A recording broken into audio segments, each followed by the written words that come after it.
Ladies and gentlemen, welcome back to Locked In Podcast, Season 3, Episode 5. Joined by my co-host, Seth Ritzman, as always. Seth, how we doing? Fantastic. Awesome. So today we're going to be joined by a member of Ultimate Fighter 31 and Dana White's Contender series, Mando Gutierrez. Welcome in, brother. What's good? How we doing, man? I'm chilling, bro. Hanging out. Why do I look so big compared to you guys? I'm tripping. You're probably a little bit closer. I think you're just a little bit closer. That's it. That might be it. But anyway, guys, you can follow Mando on IG as shown on the screen here. It's El Toro Gutierrez on IG. So make sure to give him a follow there. But yeah, to start things off here, Mando, you and I know each other from Saw in East Lansing, Michigan. It's where I trained quite a bit at the end of my high school years and where Mondo's trained wrestling for his MMA. Obviously, I believe you're still there, correct? Yeah. At Saw training. Awesome.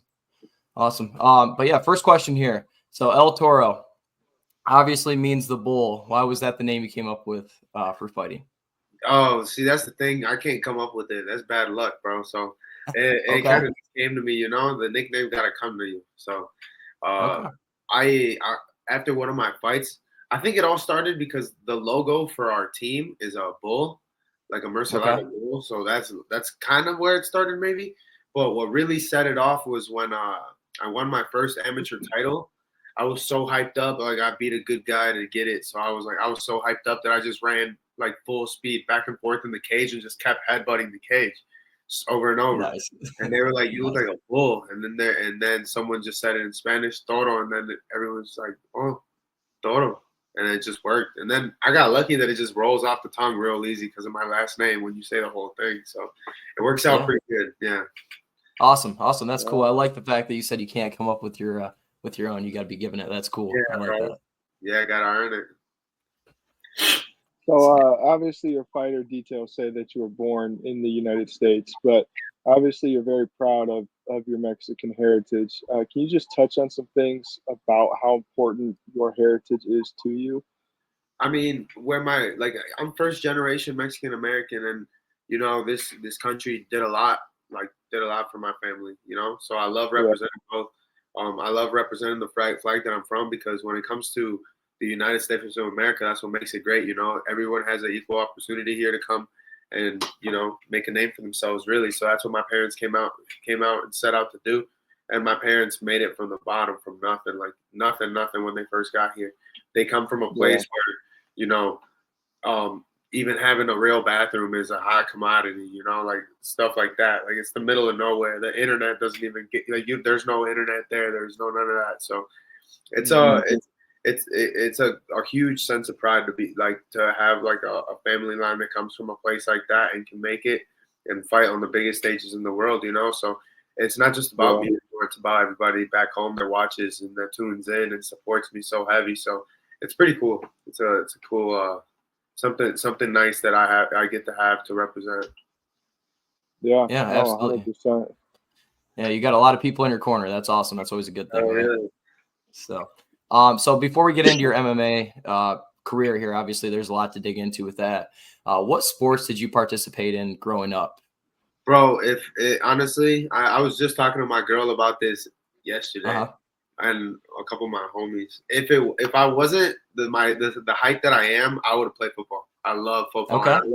I love it that much, I mean, my senior year, I wrestled 160, and I was cutting weight for 160, so I wasn't a little guy, I was. Right. They would put me in at nose. I would play some outside linebacker. We had like kind of like a 3-5 thing going on, so I would play outside linebacker, playing the flat. And I love football. So I agree with you, dude. I love it too. I sucked at soccer. I'm like one of the few Mexicans that can't play soccer. So, but I'm good at goalie. And I people would always tell me that I was good there, and come to find out, it's just because I'm okay with contact, So right. I made me good at that. I wasn't scared to get in there. I wasn't scared to jump in the fire to get that ball. So it was that was the only thing I could play in soccer. It was fun. So if you could pick, obviously your height, if you could pick any position for football, what would you pick? Bro, a linebacker. I love linebacker. Okay. I love that position. I also played a little bit. We ran a wing tee, so I was also a little bit of tailback back in the day, but Yep. I just wasn't fast enough to get too many carries. Like, so they would give me something to pick up a yard or two, but nothing crazy. I never got to do no sweeps or any cool stuff. So yeah. And what high school did you go to? Dundee Crown High School in Illinois. Yeah. Okay. Okay. Awesome. Were they pretty good at football? No, dude. So Okay. my high school football team went like damn near like 7 or 8 years without even winning a game, bro. Oh, geez. Like it's crazy because we have like 7,000 students at the school, but somehow that's what happened. But then we hired this one coach who was like a pretty I don't know I don't know what the word for it is. Maybe controversial. Yeah, we had like a little Okay. bit of a controversial hire, and he was the fucking man, dude. Like he turned it around so fast. We went from a no win season to going to the playoffs the next year, which was right when I was in high school. So the football culture was actually pretty nice, and it's been good ever since. So for the last 10 years, it's been a lot better than that. And how was that wrestling program there? The wrestling program was real good. My year, we had just came off of the best. Like they had the height of their success was probably late, like early 2010s, like 2010 to 2013. So right before I got into high school, and then they had just taken, I think, fourth at state, which was a big deal out there in Illinois because Illinois is really tough. And then my year was the first year that we had a homegrown lineup of all kids that just wrestled all the way from the Dundee Highlanders together, which is the club team in the area. And we filled out a good squad. So we got pretty far. I think we finished the season 22-3 or 22-4 in duels. So we did a good job that year. Nice. Awesome. Yeah. Awesome. Cool. When was MMA something you knew that you wanted to pursue? I mean, when my wrestling career was done, man, like I think this is the only life I know, like this is all I've ever done. I can't do anything else. So to me, the answer was so easy that I had to jump on it. I had nothing left to do. Like I wasn't done with wrestling, but wrestling was done with me. That's how I like to describe it. After that, I mean, I had nothing else to really look forward to, and this was the next thing. I mean, I said, I wrestled my whole life and have nothing to show for it. Like, might as well make some money at least, Yeah, right. It's just to see what happened, and it worked out, and I haven't looked back since. Yeah, that's awesome. That's awesome. Well, looking back, speaking of which, at the beginning of your career, right? I went to one of your amateur fights back in the day. You were undefeated in the amateur fights, correct? Yeah. Okay, that's what I remember that. So, how long did you fight in the amateurs before going pro was even an option for you? I was amateur for exactly 1 calendar year, and I had 7 fights in that time. I would have had more, but we either had issues with opponents or my coach forced me to take a little bit of time off so I wouldn't get burnt out. But I was like, if you look through the record, every time I did fight, it was like 1 month, the next month after, and then he made me take a 2-month break, and then 1 month, the next month after. I tried to stay that's a lot of fights. Yeah, it was fun, and the cool thing about Michigan is its own little hub for MMA. So in Michigan, most amateur fights, if you guys both agree to elbows, you can throw elbows and you can throw knees. So I've never had a handicap in my career. Every fight I've ever had was full rules. So a lot of people are at a disadvantage that their whole amateur career is with shin pads on or puffies on or headgear or no elbows, no knees, whatever. There's a bunch of stupid rules out there, but I always got to fight full speed. It was cool. Yeah, that's awesome. 7 fights in 1 calendar year, dude. That's quite a bit. That's a lot. That's awesome. Yeah. So we know that you got asked to fight on, Dana White's Contender Series back in 2022. Yeah. How were you approached with that offer? I had just signed a fight to fight somebody else. Like the poster had just came out for me to fight this dude named Joe Penafiel, which was going to be a big fight around here. I had just won my first pro title, and this was going to be the second, and it was going to be a big deal. He's a good guy, one of the top prospects out there too. And we signed the contract. Everything's all good. The next day, the poster comes out, and an hour after the poster comes out, I'm out here sharing the post and doing everything. I get the call, hey, next month, you and Raul Rosas. I was like, oh, sweet, let's do it. So and obviously they let me go. We canceled that fight and we went and took the Contender Series fight, and I just switched gears, switched focus to that instead. Mm-hmm. Yeah, Okay. that's pretty cool. I mean, so they just kind of came out of the blue. You didn't really realize it. Yeah, it just came out of nowhere. My management team at the time, like I would get calls all the time, like, but they would always be false alarms. Like, oh, can you make weight this weekend? Hell yeah, start cutting weight, and then they call me like, oh no, they went with somebody else, and I got like 5 of those. I got like 5 of those in a row. But nobody's really in control of that. Once you're on the short list, it's just a matter of right place, right time, right matchup, and them wanting it. So that's what it is, and that's how it played out for me. And I took that fight, and obviously it didn't go my way, but we just kept it pushing. I fought again 2 weeks later, right after that. So just kept the ball rolling. Yeah, so digging into that a little bit then, for your fight on Dana White's Contender Series, you fought Rosas Jr. You guys went the full distance in that 3-round fight, ultimately losing on the judges' scorecards, like you just kind of touched on. How do you believe that fight went? And talk a little bit about like what you learned from that experience, because obviously Rosas is he's doing really well right now in the UFC.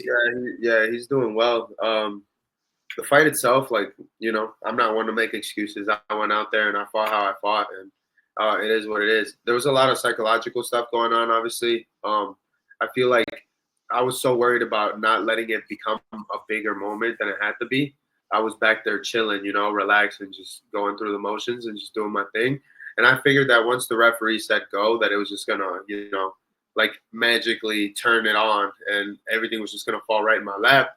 But that wasn't the case. Like I felt I was so chill in the back. I was so focused on being chill that I was too relaxed. I went out there and I felt like I was playing catch up at first, and before I know it, all of a sudden I'm down a round and now I got to fight even harder. So that fight just slipped away from me a little bit. I prepared as best as I possibly could have given the circumstances, and I did everything I could have. I know that, but sometimes it's just about going out there and pulling the trigger, and I didn't do that. So, it's definitely one that still burns. Definitely one I want to get back, and especially seeing what he's doing in there. I'm the only dude he hasn't finished. I know that there's more in there. So yeah, but we'll see when I see him. Time will be good to me, and things will go the way I want them to go. That's pretty impressive though that you're the only one that he hasn't finished. That just shows something in itself. And obviously it's hard to sit back there and be like, hey, you know what? This is just another fight. When you're on the Contender Series, obviously that's really hard to do. That's obviously a big deal. So that's great. So after that Contender Series fight, how many more fights did you have between that point in 2022 and then getting asked to be on season 31 of The Ultimate Fighter? Just one more fight. I fought 2 weeks after that. I came home, no scratches, no nothing, and a fight randomly came up. Like I'm at a pumpkin patch. Like I'm literally at a pumpkin patch with my girl. It's right before Halloween, so we're out there like having donuts, and they're like, "Yo, we need somebody for next weekend," and it's in my home or it's in the state that I'm living in. So why would I not? Right here in Michigan, like let it rip. I hop on that. I go out there. I handle business fast, and I performed well because at this point the scar was fresh in my mind, and I knew what I needed to do. So I knew what I had done wrong, and I went out there and righted my wrongs as good as I could have. And yeah, it was a good performance. It was cool, and I just kept training, kept doing my thing, and then I got the call for Ultimate Fighter, and we had to jump on that, obviously. So the preparation for that was cool too. Yeah, exactly. That's awesome. So actually leading into that, March 16th, 2023, you posted that you'd be on season 31 of The Ultimate Fighter. What emotions came through you for that, and how did they ask you to be on that as well? Is it kind of a similar situation to the Contender Series? No, with Ultimate Fighter, it's totally different because if they want you, they if you even interest them, they'll send you an application or you'll find an application. You fill it out, you send it to them. If they like you, they hit you back, and then you go through like a series of interviews and a series of phone calls, and then drug test, background test, all that sort of stuff. And by the time you get to that, you're pretty much like you're a lot. I don't know. You're pretty confident that you're gonna get in. And they fly you out to Vegas, and then even there, they fly like 24 guys in for 16 spots, and they leave you in the hotel while they're picking. They just watch everything you do and see how you go about your day, and then that's how they get to picking. And then when they get the final 16, boom, you're in the house. So Okay. Yeah. That's kind of crazy. So even you go all the way out there and you still don't even know if you're really going to be in it. Yeah, That's it was really weird. And then you're just stuck in the hotel room. You can't leave because they can't afford for you to see other people. They don't want you to see who else is on the show, who else is a candidate, so nothing gets leaked out. And so you don't even get your own room key. You're literally just there. Yeah, you're there. And you have to ask them for permission to leave the room and everything. And like you have to schedule a workout time. If you're gonna go outside and run, you have to hit them up at a specific time. So yeah, it's a whole thing. That's wild. Yeah. A lot of moving parts. Yeah, it is, man. It's kind of hard to keep your head together for a fight, knowing that as soon as you do get in the house, you're probably going to fight within a week or two. So it's like, this is crunch time, it's crunch time, and you're just sitting there in a hotel like, damn, I don't know. Yeah. So after losing the Contender Series, did you feel as if the Ultimate Fighter was your last chance to make the UFC? Not really. I mean, it is what it is. I fight because I love to fight, and I work my ass off every single day. The right shit's gonna happen the way it's supposed to. So I don't put anything extra, or I can't say I don't. I still do a little bit, but I'm learning not to. I'm learning not to make it anything that it doesn't have to be. Right. I knew obviously like people are lucky to get 2 shots, and so I just had the control of making like going out there and putting my best foot forward and just continuing to compete. Yeah, that's good that you didn't put too much pressure on yourself. Obviously, you're like, hey, it's another opportunity. You went into it. You're obviously a great fighter and kind of just trusting in your abilities there. That's awesome. Oh yeah, you gotta go out there and let it. Absolutely, let it fly. Mando, we'll hop right into your whole Ultimate Fighter experience after a brief word from the sponsor of today's episode. Cool. So we're gonna throw that in here. So this episode is brought to you by LifeVantage. Would you rather take antioxidants or make antioxidants? You'd have to eat 11 pounds of blueberries, 375 oranges, over 100 cups of broccoli, and over 100 vitamin C tablets in one day to have the same antioxidant impact of one NRF2 activator. Your body's oxidative stress levels will be decreased by an average of 40% in 30 days. Activation or supplementation. Which do you choose? If you'd like to learn more or purchase NRF2, reach out to me directly on IG at SER_Sage or visit the link tree in my bio to check out the LifeVantage website. Thank you, LifeVantage, for sponsoring today's episode. So, Mando, that's something that I feel like I might even send you a bottle of that, dude. So, obviously, we talked a little bit about how I'm going to send you a hat for the podcast here for being on. I might send you a bottle of that too. I think that'd be great for you in recovery. It's been something for me. Obviously, I have a lot of knee problems, and it's been great for me. So I'd love to send you a bottle of that too, so you can try it. That'd be dope, man. I appreciate it big time. That'd be sweet. Yeah, absolutely. So let's dig into the Ultimate Fighter experience a little bit. So obviously, going into it, did you prefer to be on Michael Chandler's team or Conor McGregor's team when you first kind of knew who the coaches were, or what were your thoughts on that? We actually didn't even know who the coaches were going to be when we were in the hotel waiting to get on the show. Still didn't know. There was still a couple rumors. They were thinking it might have been Gilbert Burns and Kobe. They were thinking it might have been Conor and Chandler. There was a few things up in the air, but once they did announce it, I knew that either way I was going to be fine. I was already in the best shape of my life, already super prepared. But I knew that if I got paired up with Chandler, that he's a workhorse. I respect his grind big time. So I knew that my preparation for my fight would be very, very, very well off. And so I wasn't scared with that. And then when it came to Conor, I'm a southpaw, and he's one of the best southpaws to ever do it. So it was super dope to get to learn from him. So either way, I knew I was well off. And in hindsight, I'm glad it went the way it did. I was on Conor's team. I was his number one pick, and he put a lot into me. I got to learn a lot from him. So it was really cool and really meaningful, stuff that I still carry with me to this day. So it's real cool. Yeah.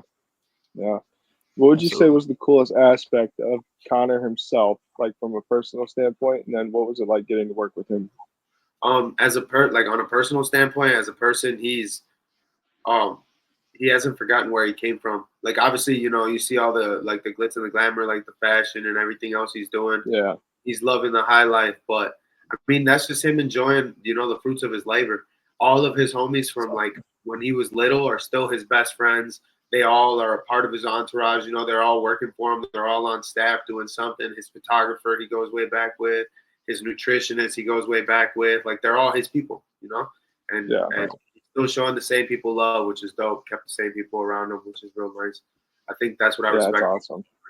Yeah. As far as training wise, like how mentally switch on he is. He's always super, super focused and detail oriented. You know, it might not be the most intense physically, but it's very intense mental. And it's good practice. It's good practice. Yeah. So behind the scenes, he was a little bit different, obviously, than what they're showing, which, you know, the media does what it does. So he wasn't? No, he's that exact person. Yeah. Okay. He's just that off the wall all the time. You never know what he's going to say. You know, you get moments where he's just like 100% like chilling and focused. But there's other times where he's really up there. You know, he's cracking jokes, just being funny. He can't help but be the center of attention. That's just who he is, you know? It's a big part of him. He loves busting jokes. He loves talking shit. It's cool. It's funny. It's a cool energy. It's a cool energy to be around. Yeah, absolutely. That's really cool. So I followed along with each episode of The Ultimate Fighter. Obviously, you drew Cody Gibson in the first round. I believe you fought really well when I watched that fight, but ultimately you fell short. He had a crazy flying knee that he kind of came out of nowhere with. What were your thoughts on that fight and the experience overall, obviously getting to fight and being alongside Conor that whole time? As soon as we found out who the actual cast was going to be, the first time we knew was the first day of filming. That's the first time we saw all 16 people. And I looked around the room and I'm like, it's going to be me and Cody Gibson in the finals. Like that's truly what I thought. I was like, it's going to be me and Cody Gibson in the finals.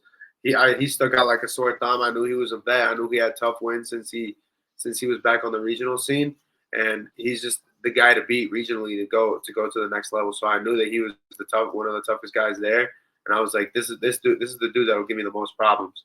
And sure enough, I go out there. I'm the number 1 seed, which would any true wrestler would know that means you're facing what, a number 4 seed on the other team. But guess who the best wrestler in the house is at the time? Michael Chandler, who also knows how to work his way around a bracket.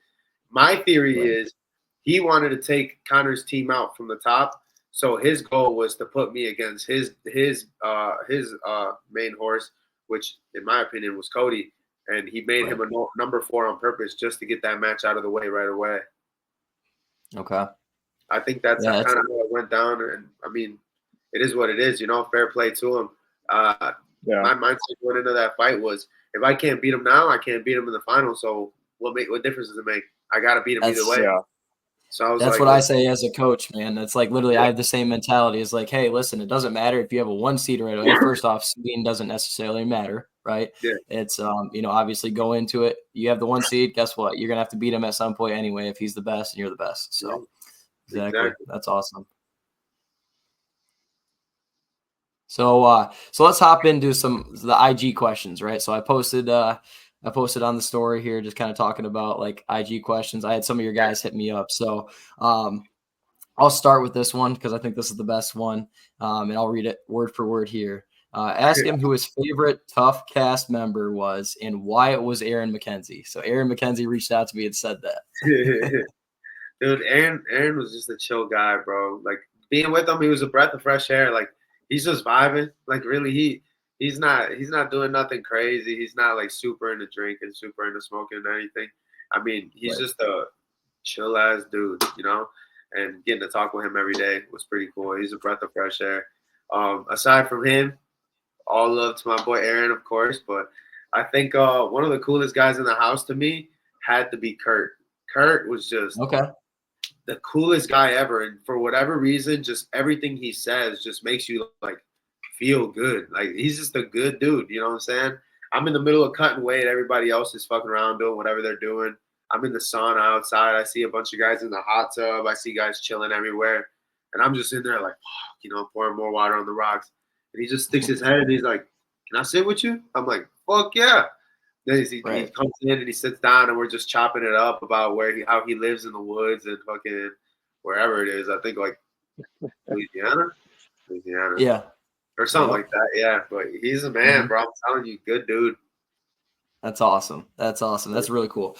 All right, so then I'm going to go through. I have 2 other ones that I'll ask you on here. So This guy says, Jaron B04 on Instagram, I'm a fighter as well with one amateur fight. What's your advice for anybody coming through the circuit?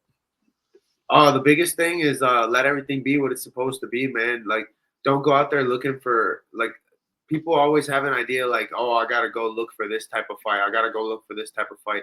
If you're looking for it, you're going to find it, you know? The tough guys are out there. You're going to run into them eventually, but you just got to go out there and let every fight be what it's supposed to be. If it's a striking fight, great. If it's a ground fight, great. Don't avoid any type of matchup. Just go out there and see it all, because you don't want the first time to experience something to be when it counts for real, you know, when it's your pro record on the line. That's Exactly. the biggest thing. I feel like I jumped through my amateur career a little bit too much, and I was learning things on the go as I got to the pro level, and I wish I would have taken the time to iron all those things out before I even made the jump. But, you know, Okay. my story's my story. I wouldn't have it any other way, either way. Right. Yeah. Exactly. That's awesome. Last one here, and we will dig into it a little bit here in a second. But Joe 23 Adams said, "What was one of the biggest hurdles that you had to face getting to Japan for the fight that you just had?"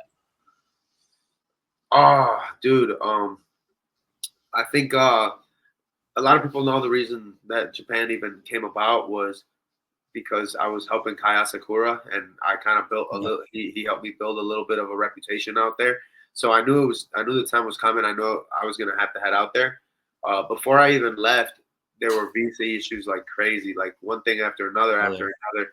They pushed it back 4 weeks in a row. It got pushed back one more week, and so I wasn't even expecting to fight. I ended up landing the day that I was supposed to fight. Luckily, they already pushed my fight back 3 weeks, so I got to spend those 3 weeks training, and then I got the fight. So that was cool. But obviously, being in Japan, being somewhere completely new, especially when you're going to where the people already live, like all the guys that I was with in Thailand, there was dope because, you know, we all went there together. It was an experience for all of us. But this time I went to see them where they're actually from, you know, so they got real life shit to deal with. They're not just messing with me the whole time. So they just dropped me off at the Airbnb, and they were like, all right, we'll see you at practice. So pretty much everything else was on me. I just had to just ride around, figure things out. And they were busy with Kai's fight camp. Obviously, he's fighting for a world title. So they were super busy with that. So I didn't feel comfortable asking questions, like too many. Right. I wasn't trying to be a hassle and be in the way. So I would just ride around on a little bike and try to figure everything out on my own. So there was definitely some language barriers there, but it was fun. Right. That's a cool experience. Awesome. That's awesome. It was dope. So now looking forward, what does your path look like in order to get another shot at the UFC? I don't know, man. I just gotta, like, my last fight, I just beat one of their top prospects. You know, that was a big deal. Went out there and had a pretty solid performance against him. So I think I'm just gonna keep doing me, bro. Take tough fights, and it's gonna work itself out. You know, my thing's always been work hard, control what you can control. Everything else is gonna fall into place, and God always has a plan for me. Everything that I've done up until this point, I've taken something out of, I've learned something from, and it's ultimately made me better. So I know that the time is coming. I just don't know when, you know. But it's my job to earn it. When God blesses me with an opportunity, it's my job to make sure that I deserve it in that moment, you know. 100%. 100% get that. Yeah. That's great. That's awesome. So obviously still fighting out of East Lansing, Michigan, with Murcielago MMA, being your affiliate. Talk us through a day in your life right now as it is with all your training and what it looks like for you.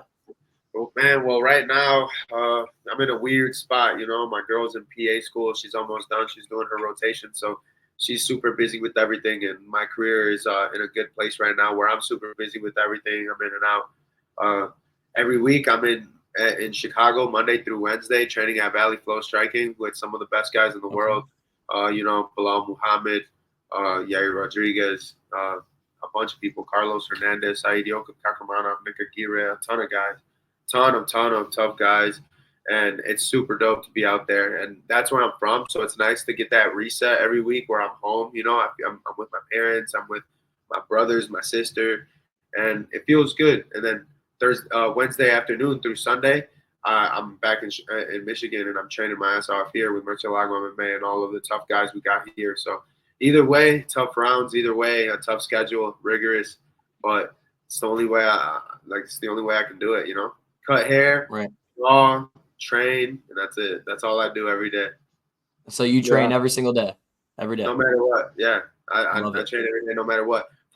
I'll take the occasional Saturday off, but my body just doesn't feel right, doesn't move right if I'm not moving. You know, I have to do something to keep the blood flow moving.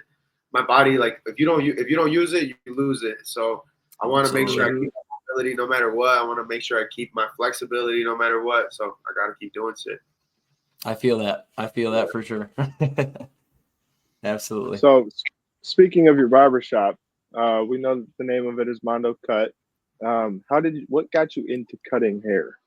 I've been doing this since I was 12, dude. I've been doing this since before I got into wrestling, since before I got into fighting, anything. This is my first love, you know. And thankfully for this, I'm able to do everything else, you know, because I've always had the freedom, the financial freedom, everything to be able to just pack up and go train somewhere, or pack up and go dip out to Japan for a fight. You know, I've always been able to do things like this, and my whole life, it's like the yin and my yang. My whole life, I've been, you know, in the barbershop and then training my ass off, whether it was for wrestling or for fighting.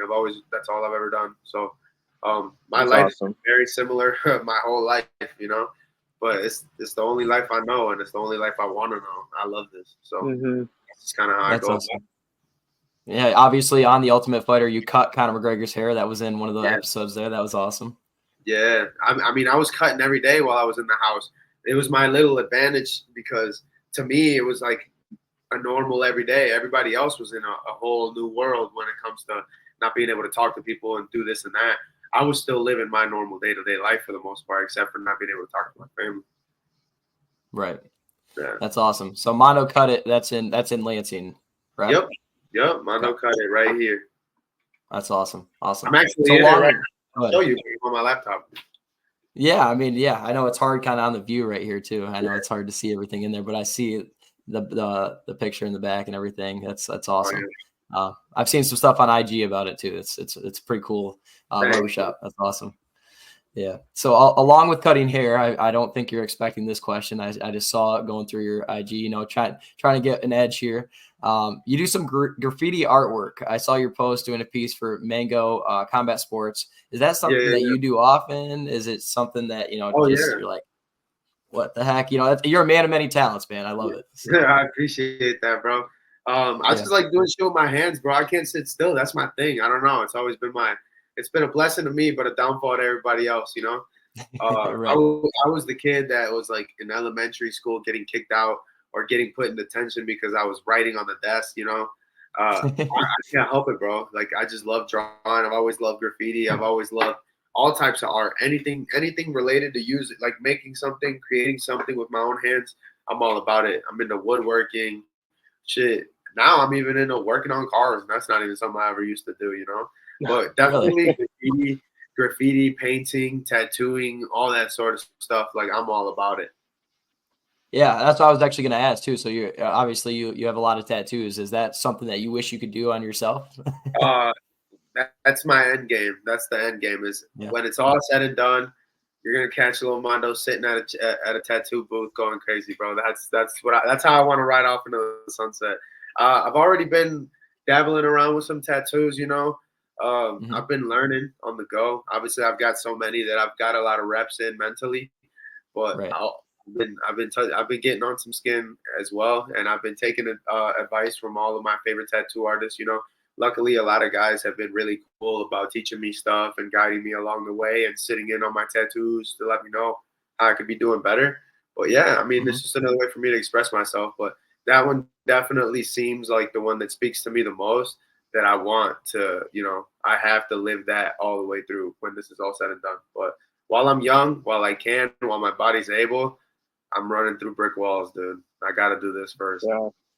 There you go. Yeah. So you're going to have your barber shop and your tattoo parlor, and Seth and I are going to come through and we're going to get a tat at some point. Oh, yeah. Get the whole thing. Yeah, absolutely. I've been contemplating getting one my whole life, man. And I'm like, I haven't ever pulled the trigger on it yet. So Seth has a couple. When you know. But the thing is also, as soon as you get one, you're going to want to get another. So just know it's coming. That's very true.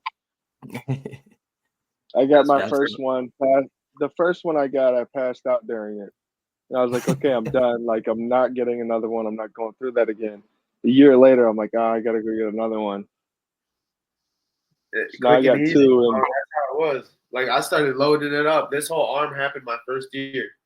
This entire one. oh, Yeah. Okay. So now, I mean, I got all 4 limbs kind of covered. So we're getting to a good spot. Now we're having to be more selective with the tattoos and with the spacing and everything. So it is yeah. what it is. But I mean, it's all good. I love it. My What body. what spot? What spot hurt the worst? I'm thinking about getting like a half sleeve. Obviously, I don't think that would hurt too bad. But what hurt the worst for you? Man, arms are gravy. That's super easy. To me, the Okay. worst of the worst, no joke. And I have everything done. I have my ribs done, my knees Okay. done. I have all that stuff. But the worst has to be the calf, dude. I'm not gonna Okay. lie to you. Yeah. The calf sucks. It's real hot. It's real stingy. I don't know. I don't know why, but for whatever reason, the back. My guess is there's not a whole lot of fat there, and the skin is really tightly stretched as it is. So it's just a really sharp kind of pain. Yeah, that makes sense. That makes sense. Good to know. I'll never get a calf tat then. No, don't do it. Yeah. All right. So digging into your last fight, it was on November 22nd this year, so not too long ago. Winning via decision over Joji Goto in the Deep Tokyo Impact 2024 event. Talk about what that fight and win meant to you, being that you had 5 fights scheduled this year and that you were only able to step in the cage twice. Obviously, I saw your post on that, and that's obviously sucks for you. I mean, it's tough, but like the time never really goes to waste. As much as you think so in the moment, it never really goes to waste. You know, it's just more money in the bank, and you're gonna cash out when the fight finally comes, and that's what happened. You know, I wanted to go to Japan. At first, there was a different matchup, and I'm glad it didn't work out with the other matchup because this was a way tougher guy. This was a way better way to announce myself to the Japanese crowd, and that's what it was. You know, I had to go out there and just let it fly. Obviously, the fight didn't necessarily work out exactly how I would have liked it to or how I planned for it to. But, you know, you fight, you go out there and you put your best foot forward and you adapt as much as you can. So I definitely had to adapt after almost getting my ass knocked out in the first round. But, hey, we fought back and we let it happen. We put it back on them. So it was cool. We came out with that dub. Yeah, facing adversity in every fight, every wrestling match, obviously I've had, it's like you face adversity. You have a game plan, you go out there. Sometimes you just gotta let it fly. It doesn't work out. So Exactly. but yeah, that's crazy about you had 5 fights scheduled and then you were only able to fight twice. How does that work? Obviously, if somebody just gets to pull out and it's no issue at all. There's no repercussion. You can pull out whenever you want. There is no repercussion. If anything, you might get blocked, you might get blacklisted, but other than that, like nothing's really gonna happen. So there's nothing. People don't have anything to lose, you know. So if eventually they get the wrong things in their head, all of a sudden they want to pull out, they do it, no problem, you know, which really sucks for the other guy. But obviously there's been a lot of uncontrollables for me. My most recent fight before I left to Thailand was it was that huge I think there was like an internet shortage or something, and they had to cancel a ton of flights. And my opponent just so happened to be one of those people that couldn't make it to the fight. That's it. Oh. Just dumb shit like that. Like it's always something stupid. And this year I developed some real thick skin when it came to it because it was a regular occurrence this year. So I have a newfound appreciation for fights that actually go through. You know, every time you get to, it truly is a blessing to be able to step in the cage. Like once you make it there, you can just have your fun. You know, you did all that work just for that moment. You gotta let it. You got to shine. And I have a new appreciation for it. So going forward, I definitely want to stay as busy as possible and put my best foot forward every chance I get. Yeah, being somebody that had their career cut short a little bit by injury, I understand that, man. It's being able to just have God bless you, be able to step out on the mat or in the cage, being healthy. It's a blessing in itself, right? So. Oh, absolutely. Well, there was nothing healthy about me in that fight, bro. I ain't gonna lie to you. I went into there. Both of my knees are completely shredded. Like I can completely detach them like this, like just shelf them all the time at any moment. Really? My nose was completely broken in going into this fight. I was wearing a headgear with a bar on it, making sure I didn't get hit because I still had to help Kai, and he's still punching me in the face. And so are all my teammates here. But I just put that headgear on, blocking my nose, and just got through it. The first time I did any contact whatsoever without the headgear on was in the fight. So it was a huge feather in my cap to come out of that one unscathed and ready to fight again the next day. It was awesome. The first thing I did when I went to the back was touch my nose and make sure nothing had happened to it. Just have to move it back over a little bit, but it's all good. That's insane. Yeah, I mean, like I said, it's always no excuses, bro. If I sign up, I'm there. You know what I'm saying? Like I said out to do it, and I made I made the sacrifices. I showed up. I'm in Japan. I've been there for 3 weeks. Like, you best believe I'm going into there and I'm fighting. I don't care about my nose, dude. That thing could have been upside down. I gave a shit. But luckily it worked out. It was cool. Yeah, that's literally like my Flow National Finals match. Going into that, I actually like slammed my knee through the mat. I had an internal bone bruise and I could barely walk in the semis. I finished that one out and my dad's like, hey, you can call it if you need to. You don't have to wrestle in the finals. I'm like, dude, I can barely walk, but you're gonna have to kill me before I stop. Exactly, bro. You just gotta do it, man. You only live once, bro. I'm already there. I'm like, this will be a cool story. Like, I never once thought, like, losing never would cross my mind. I was like, after I win this fight, this is gonna be a crazy story. Everybody here has seen that my nose is broke as hell, and I'm still coming into that fight, and I'm still gonna win. Like, and I knew it. So it was cool.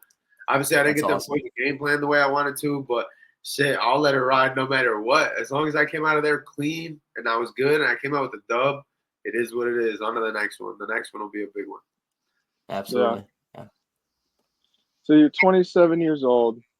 What does the future look like for you? And what does kind of like this long-term picture look like if you could portray it? Honestly, dude, I'm living day by day, bro. I think it's real naive to think that you can make plans for the future because you truly never know, So all I know is day to day. If I die today, it'd be a damn good day. I woke up today, I trained, I worked a little bit, did some haircuts, chilled with my girl, ate some good ass food. I'm good. You know what I'm saying? Like, that's today. Yeah. Tomorrow, who knows? But best believe, as long as I can go, I got 2 legs, 2 arms, and perfectly healthy, I can most definitely still throw these hands. And I'm gonna let this shit go to as far as it can, because I've quit on myself before in other aspects of my life that I regret deeply, and I will never let myself live that or regret again. So I owe it to myself to see this through as far as it goes, and we're just gonna see where that is. But I know this is the best I've ever been, and I know it's only gonna get better. I want to fight the best guys in the world, and I want to write a crazy ass story for when I'm all said and done. Yeah. That's awesome. Yeah, just your mindset on everything, man. Talking to you, that's great. You seem like you're. No matter what you're gonna do in life, obviously fighting is your career, but you'd be successful anywhere. It's awesome. I appreciate that, bro. For real, thank you. Yeah, of course. Yeah, so just being able to take it day by day and only worry about what you can control. It really shows that you've already won at life itself. So I appreciate that, bro. See, that's like the one thing I always tell people, man. It's just small deposits every day. Just keep doing the right thing every single day. The right things are gonna happen. I've made some good choices. I've made some bad choices, but I've also made a whole lot of good ones. I'm doing the right shit. I wake up every day. I train. I got a great girl by my side. I'm living right. I'm doing all the right stuff. Of course, things are gonna work out. They have to work out. Yeah. Or would they not? Yep. Exactly. Well, Mando, we appreciate you joining us for season 3, episode 5 of Locked In Podcast. We'll be watching your career closely, as always, and hope to be in the stands supporting you in one of your next fights. If you're close, Seth and I are going to make it out there. We'll make it happen, man. Hell yeah. I appreciate that, man. Thank you, guys.